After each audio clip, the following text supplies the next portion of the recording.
Hello everyone and welcome to a new video from Your Overwatch. I'm Eddie the Chump and blimey, it's been a while, hasn't it? How's everybody doing? Good?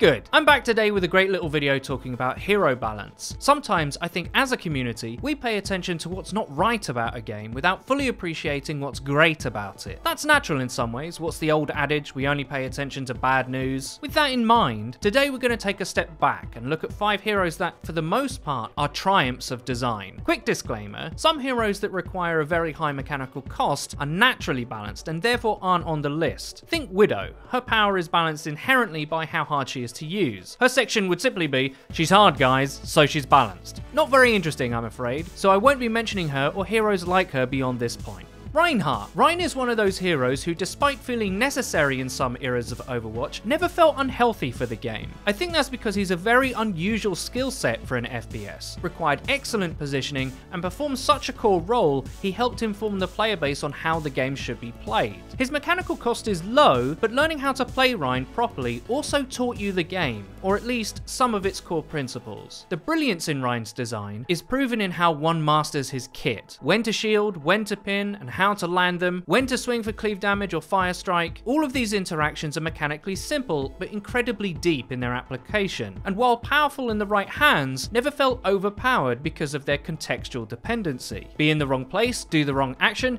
it's bad news, and that knife edge between impact and misplay is what makes him so well balanced. For the longest time, he represented what a main tank should look like. His status as a core hero has ebbed and flowed though, mainly due to fluctuations around him. The power of healing in the tank meta made him ubiquitous, but then other changes created a meta where he struggled against highly mobile double flanker dive setups. He was still balanced in himself though, and as we move into a much more counter-picking era, he has started to make his triumphant return in Season 6. Winston, the big burly scientist, is the spitting image of Overwatch balance. Winston's power and team impact are directly proportionate to his ability to be countered. Squishier than Rein, a Winston out of place is an even easier free kill. But if left ignored, strong Winston play can take over a game. Winston's ability to get frags has a hard limit, with a weapon that, although has a very forgiving spread, does so little damage that it requires flawless usage to actually confirm a kill. With a limit on his damage output, timing, decision-making,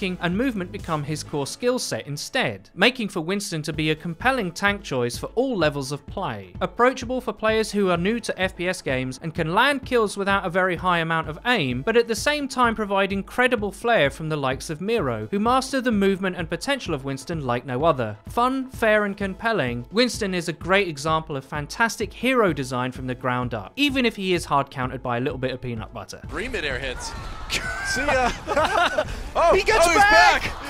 Ana. Okay, first up, she wasn't always perfect. The game changed incredibly quickly around her utility. Her burst healing power was immense when first introduced. She enabled an entire meta in triple tank. Nana was so potent, it facilitated the Beyblade era. But after many iterative changes, she's now in a place that's as close to perfect as a hero can hope to get. Sleep Dart never used to guarantee the stun that it does now. That's been fixed. Her damage was slightly nerfed, as was Nano, and her biotic nade received adjustment too. The place she's in now is the epitome of a skilled support. Her utility can be game-changing, but most of it is skill shot dependent, as is her regular healing. Jae Hong makes Ana look like the best hero in the game, and that's because he has the skill to impact teamfights in such a profound way it can be very hard to shut him down. But that's the essence of a properly balanced hero, the correct relationship between potential impact and the skill it takes to implement it. Ana is only as powerful as the user is skilled. When a Winston or Genji blade dives the poor grandmother, her level of fear is inverse to her skill with the sleep dart. With the skill put in, a near guaranteed death can instead look like a big play opportunity. Perfection. Mercury. Although early Overwatch balance struggled to find a place where Mercury was made relevant but not massively OP, his balance is now incredibly fair. In a similar vein to Ana now, Mercury is exactly where he needs to be balance-wise. A hero almost entirely based on skill shot potential, he is neither too strong nor too dexterous. He's ground-based, slow, and flimsy. But if you're Taimu, none of that matters. Tap tap, you're dead. Not only is he balanced by the skill requirement, he's also kept in check because he's not suitable against every hero or team comp. nor every map. He's perfectly situational. He's actually incredibly hard to play to his limit, and certain metas have made him an unwise choice. He's good against one flanker, for example, because of his flashbang utility, but was he great against double flanker Winston D.Va?